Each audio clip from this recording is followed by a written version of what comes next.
من یه سوال خیلی جذاب دارم. جذاب یا ترسناک؟ جذاب. بپرس. اگه همین الان هیچ کس تو رو نمیدید و هیچ نظری پشتت نبود، یعنی هیچ کس هیچ نظری راجبت نداشت، چه کاری انجام میدادی؟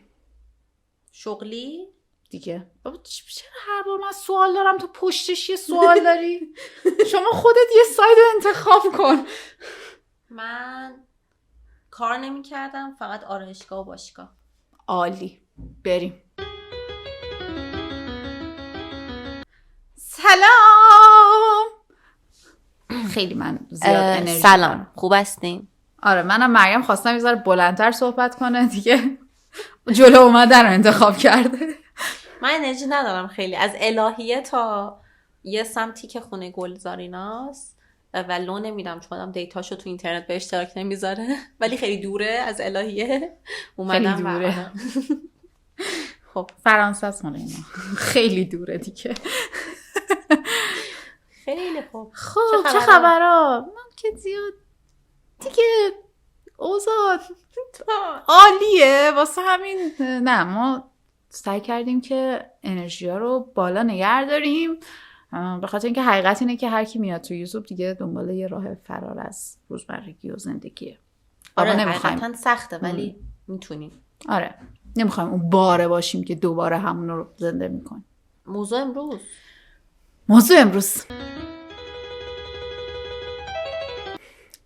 امروز عزیزم در مورد اینه که اگر همین امروز آدما دیگه شروع میکردن که تو رو قضاوت نکنن چه کارهایی در زندگیت انجام میدادی. یک موضوع بسیار بسیار دیپ و عمیق و فلسفی توی زندگی برای کسایی که قضاوت براشون مهمه که شامل من نمیشه. شمرده داری حرف میزنی؟ یه موضوع خیلی دیپ و عمیق توی زندگی. آره دارم سعی میکنم بامزه باشم چون بامزه هستی. بله بامزه بود. نه من چون کلا اون روزم شاید بهم گفت خیلی هم برخورد. چی؟ تصمیم گرفتم فعلا باهاش صحبت نکنم. گفت آدم بامزه نیستم. کی گفت؟ برای همین تصمیم گرفتم که کارایی بکنم که بامزه بشه. منظورش جلو دوربین بود؟ نه گفت کلا تو زندگی بدتر شد. نه آره ناراحت شد. خیلی خوب. من اولین کاری که میکردم واقعا لباسای تکراری هی میپوشیدم. اولین کسی که قضاوتم میکنه همین خانومه.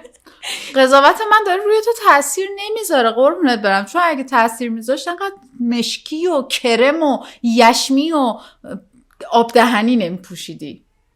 آب دهنی یعنی در معنی واقعی کلمه توفی. شما 2 ویدیو قبلی رو ببین. یلدا و کریسمس من چه رنگی پوشیدم خانوم؟ قرمز. کی اونا رو باعث شد شما بخرید؟ خودم تنهایی یکیشو خریدم مال یلدا رو. کریسمس رو که با من خریدی؟ بله آره یلدا رو تنهایی خریده بود. ولی آیا خودت تنهایی رفتی قرمز رو انتخاب کردی؟ حتی سفیدش هم رو مخم بود. بماند به قرمزش. آره اولین کاری که میکردم لباسای، یعنی فقط یه لباس میپوشیدم. یه دونم واسه یه چی بهش میگن شورواشوره چیه؟ چی؟ شورواشور؟ بشور بذار کنار. یه دونه واسه ماشین لباسشویی که 2 تا عین هم میخریدم.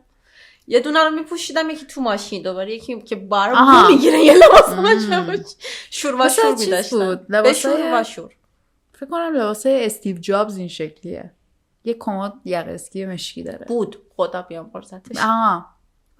اصلا ببین حقیقت نمیدونم کدومشون مردن کدومشون فکر کنم با بیل گیتس قاطیش کردم یه لحظه. آخه به نظرم جوانتر از بیل گیتس میومد. نبود؟ چرا؟ صدا میره؟ آره صدا داره خوب و بلند ضبط میشه. شما چی؟ من اگر قضاوت نمی شدم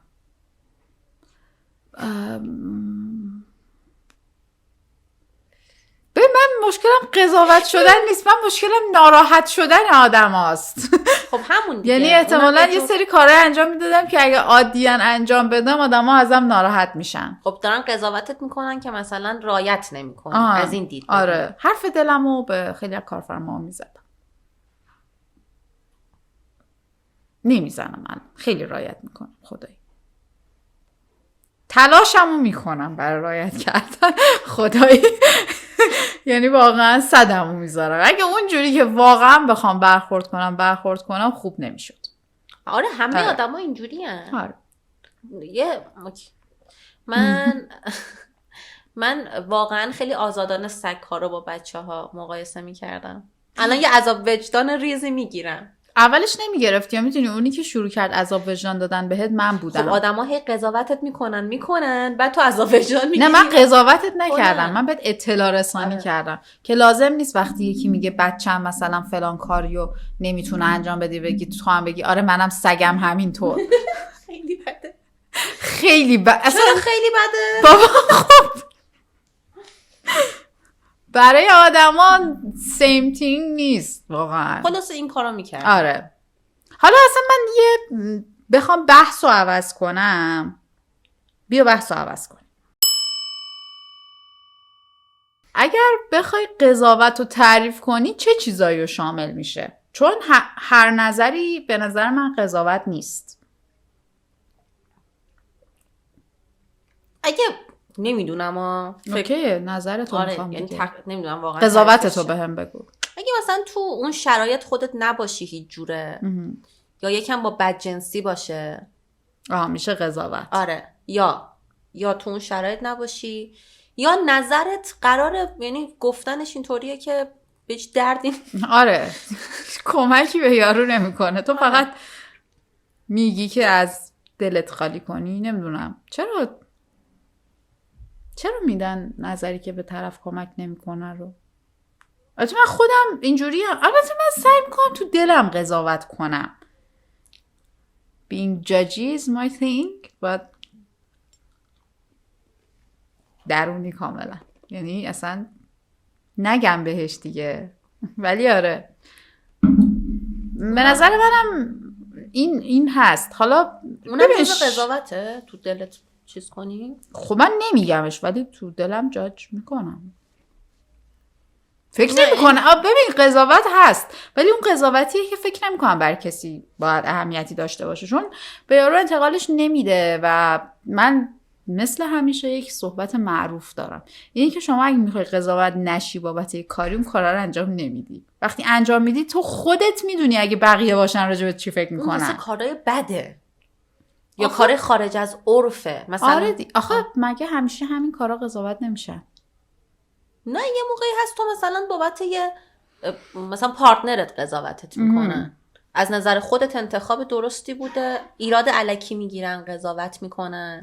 آره اونا یا مثلا تو یه کاری رو میکنی بدونی که پیشینه‌شو بدونن، فکر میکنن که مثلا یه قضاوت اشتباه میکنن، میگن طرف فلان بیساره اینا. آره منم موافقم. و یه نه غیبت با قضاوت فرق داره دیگه. غیبت که اصلا یه چیز، ببین غیبت اسمش بده، اسمش دوپامینه، اصلا اسمش بده، اصلا اسمش بد در رفته در واقع. ما غیبت نمی کنیم. یه بار دیگه چیزی خونده بودم نوشته بود اون صحبتی که ما میکنیم غیبت نیست، اون به اشتراک گذاری یک اتفاقیه که افتاده و نظرات ما در مورد اون اتفاق. خب این که غیبت نیست. غیبت میکنیم و قضاوت میکنیم دیگه. بابا غیبت و قضاوت با هم بدتره. تحلیله. آره خب من غیبت اوکی ام تا موقعی که راجب دوستای خودم نباشه. یعنی مثلا نمیتونم بشینم با گلزار راجب یه دوست دیگه مشترکمون غیبت بکنم. راجب یه دوست سوممون میتونم یعنی دوست من باشه یا اون. ببین این پالیسی رو من میفهمم. پالیسی میشه؟ پالیسی نمیشه کلمش. سیاست دیگه. آره این سیاست رو یعنی منظورم نمیخوام بگم سیاست، این رویه رو من متوجه میشم. ولی معمولا در جمع دوستی غیبت اتفاق میفته. آخه آره به غیبت یعنی در جمع آشنایی، یعنی نمیشه تو با چند نفر آشنا باشی و تو همون جمع اتفاق نیفته و خارجش وارد شه، مگه اینکه اونو جاجه اونو قیمت اونایی که بیرون مثلا میبینی یارو چقدر لباسش فلانه و اینا جاجه. آره دیگه هدف مشخصه. مثلا یه موقع من بیام بگم آره چه میدونم فلانی این کارو کرد، یه موقع دارم فقط با تو شیر میکنم. آره. ولی وقتی دیگه اون بحث پیچیده میشه، اون آدمو شروع میکنه آدم قضاوت کردن و تو فردا یه جا طرفو میبینی ببین من نمیتونم، یعنی واقعا آره اگه دوست خودم باشه ها، دوست مردم من کاری ندارم، موافقم. راحت آزادانه پشت سرشون غیبت. آره غیبت از اون چیزایی که من اگه بخوام راجع به دوستام بکنم فقط خودم میتونم بکنم، طرف نمیتونه با هم موافقت کنه. آره مثلا من الان فردا بیام راجع به مرشاد یه چیزی بگم، معمولا کار نمیکنم، خیلی عبثه، ولی اگه راجع به مرشاد یه چیزی بگم طرف نباید با هم موافقت کنه. غلطی که آره اصلا اگه موافقت کنه با اون دعوا میشه. یعنی چی؟ من فقط میتونم بگم دوستاش حساسه بچه. من خیلی به دوستام حساسم. ببین من میخوام بدونم که به نظر تو فرق قضاوت با نقد چیه؟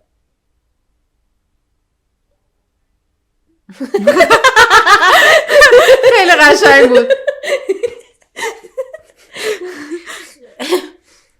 قضاوت بد دیگه، همین قضاوتی که مورد موضوعمونه.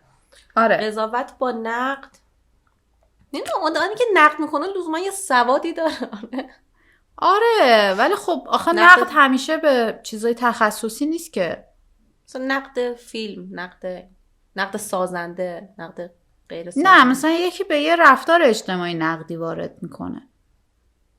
ببین میگم قضاوت اینجوریه که خیلی توشه. آره احتمالاً بعد این کلمه رو من گوگ بذارم، بدجنسی توشه. آره حالا الان فکر میکنن چی گفتم، لغت میداف خودمونه. میتونیم فارسیشو بگیم. نه فارسیش هم نمیتونیم بگیم. لغت میداف خودمونه، ولی چون یه تیکش خوب نیست نمیتونیم واقعا بگیم. فرق نقد و قضاوت چیه؟ ببین من احساس میکنم نقد باید نقد سازنده است، یعنی نقد غیر سازنده میشه قضاوت. همون صحبتی که کردیم، قضاوت بد همون قضاوتیه که یه نظریه که به درد هیچکی نمیخوره و کمکی هم نمیکنه، فقط حال طرفو بد میکنه، یعنی نقد نسازنده است، غیر سازنده است. من فکر کنم نقد یه تحلیلی، یه چیزی پشتشه، قضاوت لحظه‌ایه. آره قضاوت چشمیه، نقد فکریه.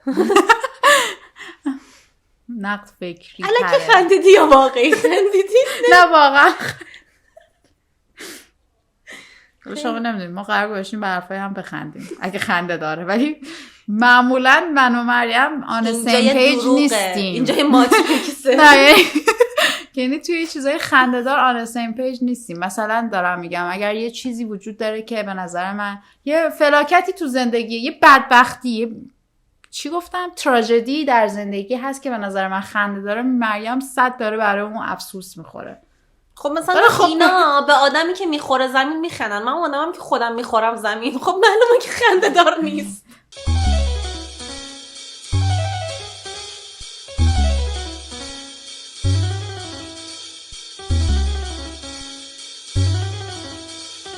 خب ما طبق معمول ویدیومون پاس شد، یعنی پر بود گوشیمون و مجبور شدیم دوباره الان بقیه‌شو بگیریم. خب اوکی، باورم نمیشه 5 دقیقه گرفته بود. من یه سوال دارم و وانمود میکنم که برای بار اولی که میخوام جوابشو بشنوم. دفعه پیش خیلی واقعا تعجب کردم. ولی سوالم این بودش که قضاوتی که شدی و خیلی اذیت شدی کجا بود؟ بدترین قضاوتی که شدی؟ بدترشو نمیتونم بگم. همون دومین بدترین رو بگو. دومین بدترین تو دانشگاه بود. بچهای دانشگاه خیلی قضاوتم کردن. به خاطر اینکه من چرا؟ ما نمیدونم. به خاطر اینکه من سال اول که یعنی دانشگاه که رفته بودم ولی خیلی درس میخوندم، خیلی نمره برام مهم بود. بعدم اینکه من همون سال اولی که از استادای دانشگاه منو برد سر کار و اگر معماری خونده باشین میدونین که این کار سختیه و هر کسی شما رو نمیبره سر کار. واسه همین منو برد سر کار و خب به واسطه اینکه خب این اکامپلیشمنت ها رو من داشتم و بیشتر یه مقدار بلد بودم چون کار میکردم تو اون حوزه، بچه ها خیلی با من سر سازگاری نداشتن. و البته یه نکته دیگه هم که بود، چون اکثر بچه هایی که میان دانشگاه خصوصا دخترها قبلا با جنس مخالف مثلا نشست و برخواست نکردن، خانواده های بسته تر میان و اینا، خیلی اوکی راحت نیستن اولش. و من نشست و برخواستنامو کرده بودم، آدم پسر دیده بودم، عادی بود، خیلی برام عادی بود همه سیچویشن. و خب خیلی دخترها حال نمی‌کردن با این سیستم من. آره حسودیشون میشه به سریا. آره یعنی نمیدونم من دقیقاً حسودی میکردن یا نه، ولی فیدبک پسرا به من این بودش که دخترها بهت حسودیشون میشه. همیشه وقتی موفق باشه، حالا نه کلا دختر آدما حسودیشون میشه. آره. اذیت شدی؟ آره خب ببین دوست پیدا نمی‌کردم. البته آره ولی خب خیلی تایمم سر کار بودم. یعنی من اینجوری بودش که هر ساعتی که دانشگاه نبودم سر کار بودم. ولی خب مثلا دوستام می‌بردم سر کار. هر کسی رو میشناختم تو دانشگاه که به نظرم کارش خوب بود با خودم می‌بردم سر کار. ولی خب آدمای خرابی بودن. من دور می‌زدم. خیلی خراب. دیگه گذشت دیگه. اشکال نداره. نه زندگی همینه گلزار جون. ببین کلا هیچ کس قرار نیست همه تایم‌های زندگیش بهش خوش بگذره. من اکثر تایم‌های زندگیم خوش نگذشته ولی قرار نیست همه تایم‌های زندگی بهتون خوش بگذره. الان داره خیلی خوش میگذره. آره الان خوبه.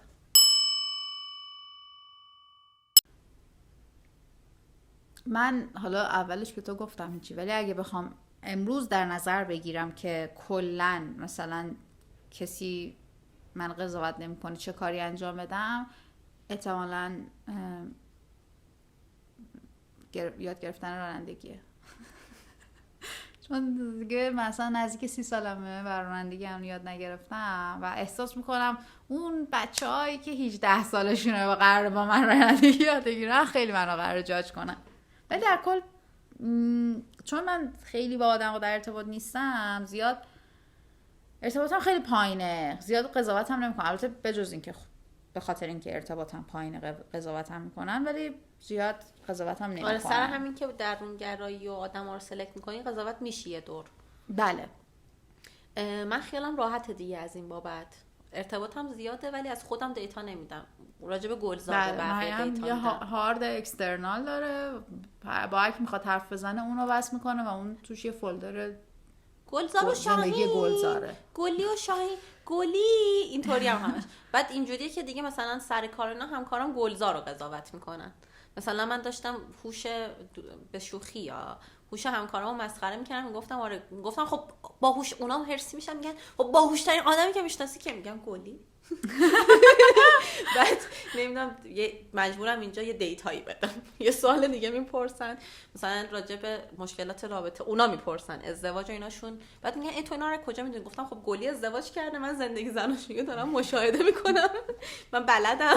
همینجا دیتا میاد میره، همینجوری دیتا خلاصه کامل شما رو میشناسن. آره فردا هر کی دنبال تو بگرده احتمالاً منو فقط پیدا میکنه. بله. سعی کن خلاف نکنی تو زندگیت. نه چون میدونی من همه دیتا ها راجع به تو دارم و مثل پوست موز میفروشمت. آره میترسم راستش. خیلی خوب. نه من خیلی زبونم بند نمیاد. بزرگترین دشمن تو دوستتون. اینم درس امروز. بریم. خب بریم. میدونی چون ما یه دور همه این مراحل رو طی کردیم، من عرض کردم یه چیزی تو چشم رفته بود. خدا رو شکر رفتم اونو در آوردم و الان با خیلی راحت تری ضبط رو انجام دادیم. آره دیگه. سبب خیر شد. هیچ اتفاقی بی حکمت نیست. حکمت. آره امروز اتفاق عجیبی افتاد. کجا؟ سر کار. چه اتفاقی؟ یکی به ترکی به هم گفت کثیف. کیسیف؟ نه چیسیف؟ نه مثل واژه همون داستان ترکیش چیفی یادم نمیاد. شد. آره واژه ترکیش یادم نمیاد، ولی داشتن میگفتن که چرا موها تو رنگ کردی نمیشوری. مثلا گفتم خب قانونشه. بعد به ترکی زیر لب گفت اون کلمه هر گفت که یادم نمیاد چی بود. چیسیف. کیفیر. آره برگشت گفت چیفیر. چیفیر. بعد دیگه الان میگم مریم چیفیر. خب خدا رو شکر. اسم اپیزود عوض میکنم. مریم چیفیر. چگونه؟ مریم چیفیر. آخه چون مریم Under چی هم judgment. هستم، چون مریم چی هم هستم نشستی که رو متاسفانه. آره لقب مریم چیه؟ مریم چیفیر. خیلی خوب. مثلا ساندویچ چیفیر. چیفیر. چیفیر لزوما چیز بدی نیست، یه چیزی که کثیفه ولی لذتش بالا فکر کنم. مثل ساندویچ چیفیر. مثل دوغ کفیره. چیفیره دیگه، کیفیره در اصل. آره یعنی دوغ کثیفه؟ نه اون یه چیز دیگه. کفره جفت. کفره کافره. خیلی خوب. چقدر بد. اسلام به اینم خطر همین. افتاد. شما برین قضاوتمون کنید قشنگ. ما دوست داریم والا، ما چون قضاوت کنید کامنت میذارید اینتراکشن میره بالا. قضاوتمون کنید ما هیچ مشکل سابسکرایب نداریم. یادتون نره. آها راست میگه. ما مشاور اعظممون بهمون گفته که حتما بگید که اگر میخوان سابسکرایب کنن سابسکرایب یادتون نره. و تو رو خدا بچه‌ها ویدیومون رو ویو بزنید. ویویی که ببینید نه اینکه فقط بیاید تو برید بیرون. اینو با اولش میگفتیم. آره. اونایی که تا الان دیدین دفعه بعد همین کارو کنید. مرسی. پس سابسکرایب کنین، کامنت بذارین، قضاوتمون کنین قشنگ. اینجا یه چنل ما اوکییم با آره قضاوت. ما اوکییم. فوقش جوابتون راستش برامون مهم نیست. نه برای من خیلی مهمه، بذارید من جوابتون رو میدم. آره قضاوت مهم نیست. شاید اینجوری تحریک شدن قضاوتمون کرد. خیلی خب بریم بریم. خداحافظ. خداحافظ.